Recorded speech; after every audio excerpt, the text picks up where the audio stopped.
Chitwan Sristi Villa.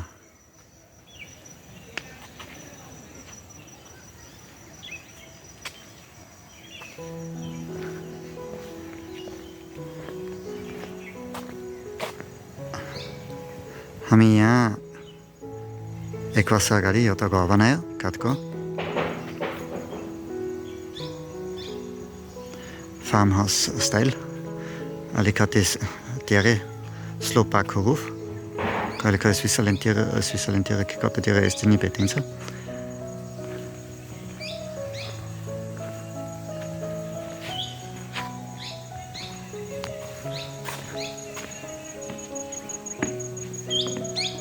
पुरै काठको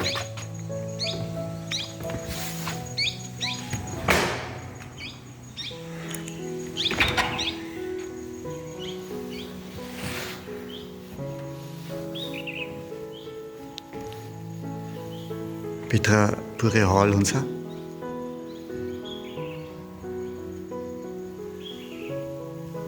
माथि एकदम हाई रुफ हो त्यो बिल्डिङ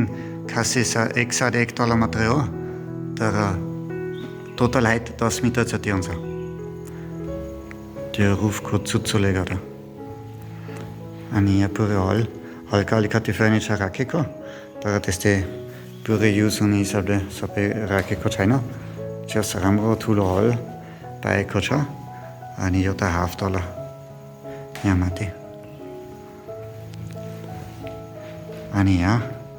ब्याक साइडमा पनि एउटा सानो भ्यारान्डा पनि छ बाथरुम पनि हुन्छ भित्र सबै भएको कमन टोइलेट बेसिन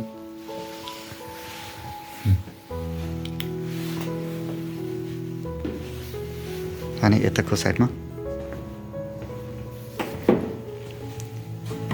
किचन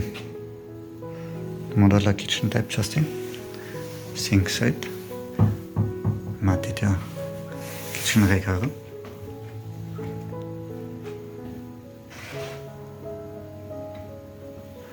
अब हामी यहाँबाट मास्तिर गयो भने यहाँ बोरिङ छ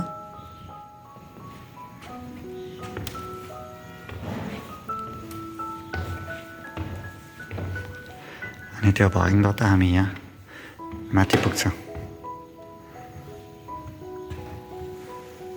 तलको हल पनि राम्रो भ्यूमा देखिन्छ अनि माथि पनि यस्तै खुल्ला हाफ फ्लोर नै हुन्छ यहाँबाट अझै पनि रुफ हाइटमा छ त्यो रुफको टोटल हाइट धेरै हुन्छ अगाडिको फ्रन्ट साइड पुरै ग्लास हो यस्तै हो अनि यहाँ हामी भर्खर उक्लेको सिडी बोरिङ यहाँ अलिकति फर्निचर राखेको छ तर सेटिङ गरेको छैन अनि यहाँ पछाडिको साइडमा पनि भ्यारान्डा नै छ यहाँ पनि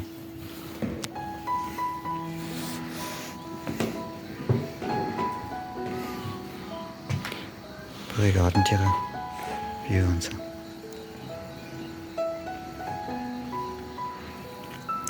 यस्तै हो सृष्टि विल्लाको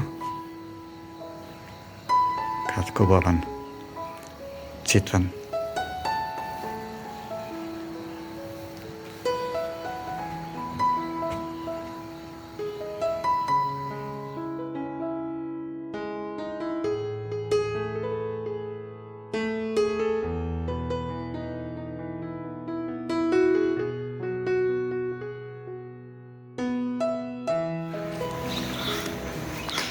हामी यो कम्पाउन्ड भित्रमा एउटा काठको घर बनायो अहिले नै काम चलिरहेछ अगाडिको पिडी गरेका छन् अनि भित्र पनि फिनिसिङ गर्न बाँकी नै छ